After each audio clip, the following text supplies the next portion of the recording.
Assalamualaikum warahmatullahi wabarakatuh. Perkenalkan, nama saya Faiz Jibran Gaisani dari kelas 10 S11. Kali ini saya menceritakan tentang biografi I Gusti Ngurah Rai. I Gusti Ngurah Rai lahir di Badung, Bali 30 Januari 1917. Ia merupakan keturunan bangsawan. Ayahnya seorang camat petang. Ayahnya bernama I Gusti Ngurah Pacung. Sejak kecil, I Gusti Ngurah Rai tertarik dengan dunia militer.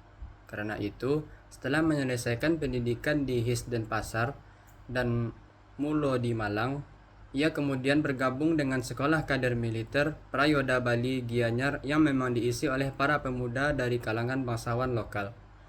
Pada tahun 1940, Ngurah Rai akhirnya lulus dan dilantik sebagai Letnan II. Selepas itu, ia melanjutkan pendidikan kembali di Coro Magelang dan pendidikan artileri Malang.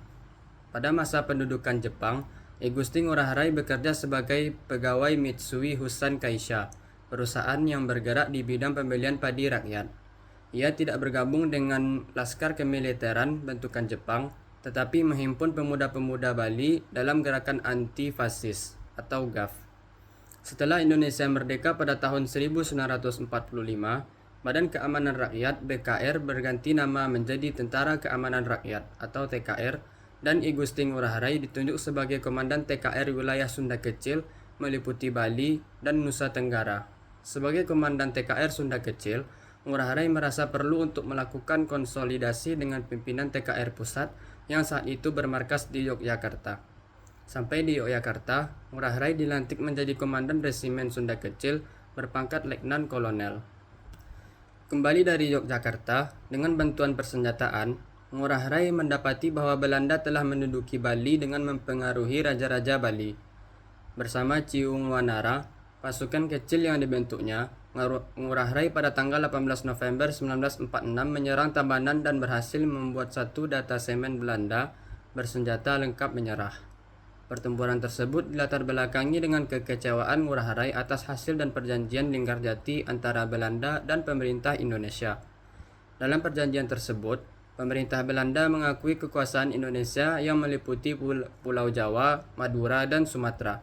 Akan tetapi, Bali hanya diakui menjadi bagian dari negara Indonesia Timur buatan Belanda. Kekalahan di pertempuran tersebut memicu Belanda untuk membalas dengan mengerahkan seluruh kekuatannya yang ada di Pulau Bali dan Lombok. Sebanyak kurang lebih 2.000 pasukan bersenjata lengkap dan sejumlah pesawat terbang, Belanda menyerang Ngurah Rai dan pasukan kecilnya. Dalam pertempuran tersebut, pertahanan demi pertahanan yang dibentuk Ngurah Rai hancur. Di desa Margarana, pertahanan terkecil Ciung Wanara, Ngurah Rai dan pasukannya berhasil dikalahkan. Perang tersebut akhirnya dikenal dengan Perang Puputan Margarana karena sebelum gugur Ngurah Rai sempat meneriakkan kata puputan yang berarti perang habis-habisan sampai mati. Peristiwa tersebut terjadi pada tanggal 20 November 1946. Berkat jasanya tersebut, Ngurah Rai mendapatkan gelar Bintang Mahaputra dan dinaikkan pangkatnya menjadi Brigjen TNI. Tak hanya itu, ia juga mendapatkan gelar Pahlawan Nasional berdasarkan SK Presiden RI nomor 63 tanggal 9 Agustus 1975. Nama I Gusti Ngurah Rai juga dijadikan sebagai nama bandara dan nama jalan utama di Bali, serta gambarnya tertera di uang pecahan Rp50.000. Ada pula acara tahunan yang diselenggarakan setiap 20 November sebagai momen mengingat sejarah Puputan Margarana. Sekian video dari saya. Mohon maaf bila ada kesalahan. Wassalamualaikum warahmatullahi wabarakatuh.